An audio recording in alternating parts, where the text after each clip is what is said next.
I'm going to tell you about why I became a sculptor. And you may think that sculptors, well, they deal with matter, they deal with objects, they deal with bodies. But I think really what I care about most is making space, and that's what I've called this talk, making space.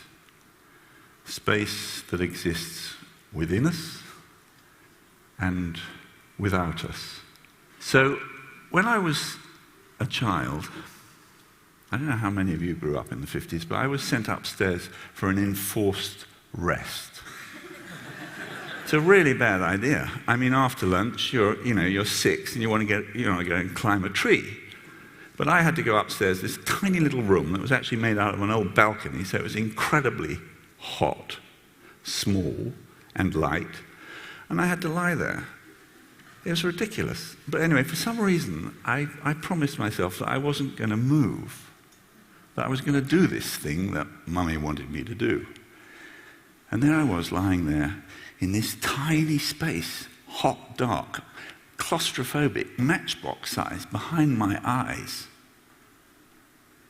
But it was really weird, like, after this went on for days, weeks, months, that space would get bigger and darker and cooler until I really looked forward to that half an hour of enforced immobility and rest. And I really looked forward to going to that place of darkness. Do you mind if we do something completely different? Can we all just close our eyes for a minute? This isn't going to be freaky. It isn't some cultic thing. It's just I just would like us all to go there. So I'm going to do it too. We'll all be there together. So close your eyes for a minute. Here we are in a space, the subjective, collective space of the darkness of the body. I think of this as the place of imagination, of potential. But what are its qualities? It is objectless. There are no things in it. It is dimensionless. It is limitless. It is endless. Okay, open your eyes. That's the space that I think sculpture, which is a bit of a paradox, sculpture that is about making material propositions. But I think that's the space that sculpture can connect us with. So imagine we're in the middle of America. You're asleep. You wake up, and without lifting your head from the earth on your sleeping bag, you can see for 70 miles. This is a dry lake bed. I was young. I just finished art school. I wanted to do something that was working directly with the world, directly with place.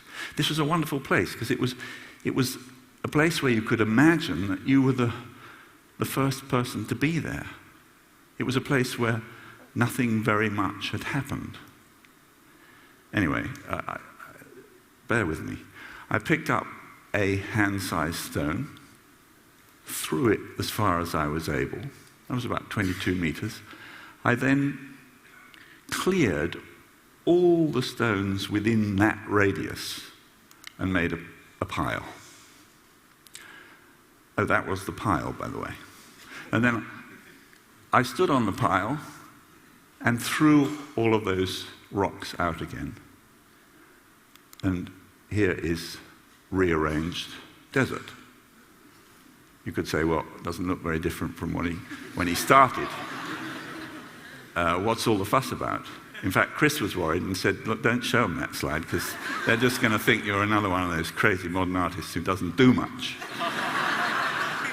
But the fact is, this is evidence of a living body on other bodies. Rocks that have been the subject of geological formation, erosion. the action of time on objects. This is a place, in a way, that I just would like you to, in a way, look at differently because of this event that has happened in it, a human event. And in general, it just asks us to look again at this world so different from, in a way, the world that we have been sharing with each other, the technological world. To look again at the elemental world. The elemental world that we all live in is that space that we all visited together, the darkness of the body.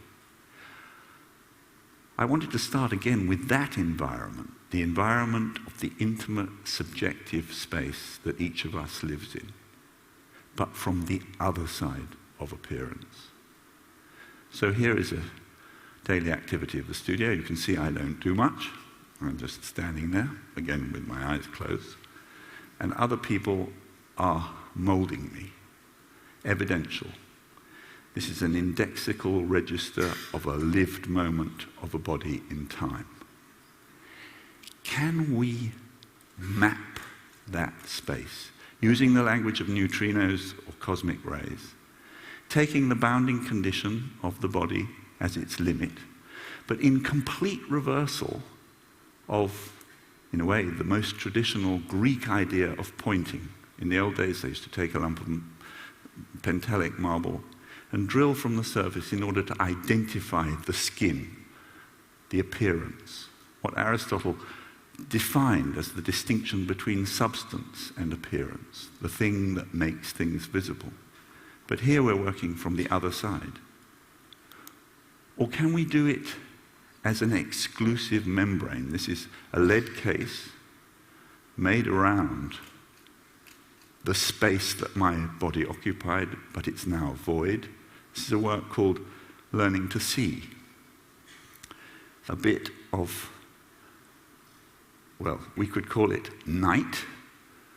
We could call it the 96% of gravity that we don't know about, dark matter, placed in space. Anyway, another version of a human space in space at large, but I don't know if you can see, the eyes are indicated. They're closed. It's called Learning to See because it's about an object that hopefully works reflexively and talks about that vision or connection with the darkness of the body that I see as a space of potential.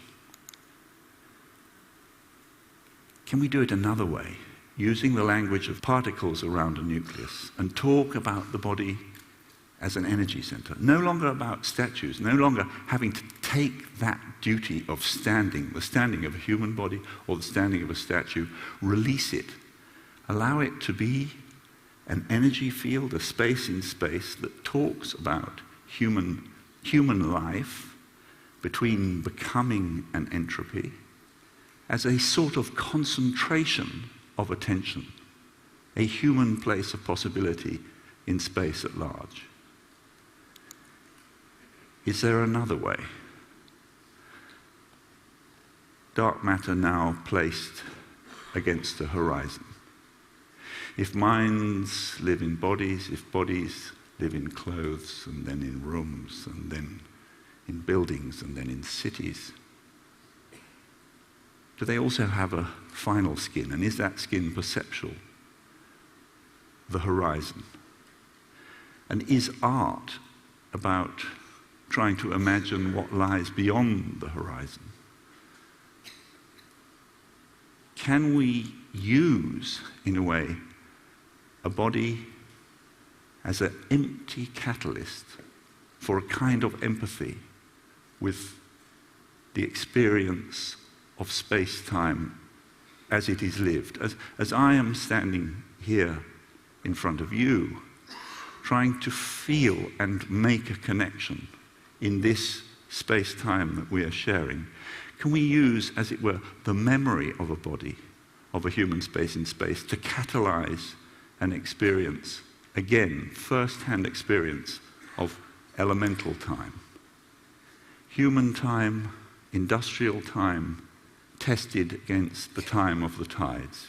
in which these memories of a particular body, that could be any body, multiplied as in the time of mechanical reproduction many times, placed over 3 square miles, a mile out to sea, disappearing in different conditions of day and night. You can see this work. It's on the mouth of the Mersey, just outside Liverpool. And there you can see what a Liverpool sea looks like on a typical afternoon. The pieces appear and disappear. But maybe more importantly, this is just looking north from the center of the installation, they create a field that involves living and these surrogate bodies in a kind of relation, a relation with each other and a relation with that limit, the edge, the horizon. Just moving on, is it possible, taking that idea of mind, body, body building, to supplant the first body, the biological body, with the second, the body of architecture and the built environment? This is a work called Room for the Great Australian Desert. It's at an undefined location, and I've never published where it is. It's an object for the mind. I think of it as a 21st century Buddha. Again, the darkness of the body now held within this bunker shape of the minimum position that a body needs to occupy, a crouching body. There's a hole at the anus, penis level. There are holes at the ears. There are no holes at the eyes. There's a slot for the mouth. It's 2.5 inches thick concrete with a void interior. Again, a site found with a completely flat 360-degree horizon. This is just simply asking again, as if we had arrived at, for the first time, what is the relationship of the human project to time and space? Taking that idiom of, as it were, the darkness of the body transferred to architecture, can you use architectural space not for living but as a metaphor, and use its systolic, diastolic, smaller and larger spaces to provide a kind of first-hand somatic narrative for a journey through space, light, and darkness? This is a work of some proportion and some weight that makes the body into a city, an aggregation of cells that are all interconnected and that allow certain visual access at certain places. The last work that I just wanted to share with you is Blind Light, which is perhaps the most open work. And in a conference of radical openness, I think maybe this is as radical as I get, using light and water vapor as my materials. Here is a box filled at 1.5 atmosphere of atmospheric pressure with a cloud and with very bright light. As you walk towards the ever-open threshold, you disappear, both to yourselves and to others. If you hold your hand out in front of you, you can't see it. If you look down, you can't see your feet. You are now consciousness without an object, freed from the dimensionful and measured way in which life links us to the obligatory. But this is a space that is actually filled with people, disembodied voices. And out of that ambient environment, when people come close to your own body zone, very close, they appear to you as representations. When they appear close to the edge, they are representations. Representations in which the viewers have become the viewed. For me, art is not about objects of high monetary exchange. It's about reasserting our first-hand experience in present time. As John Cage said, we are not moving towards some kind of goal. We are at the goal, and it is changing with us. If art has any purpose, it is to open our eyes to that fact. Thank you very much.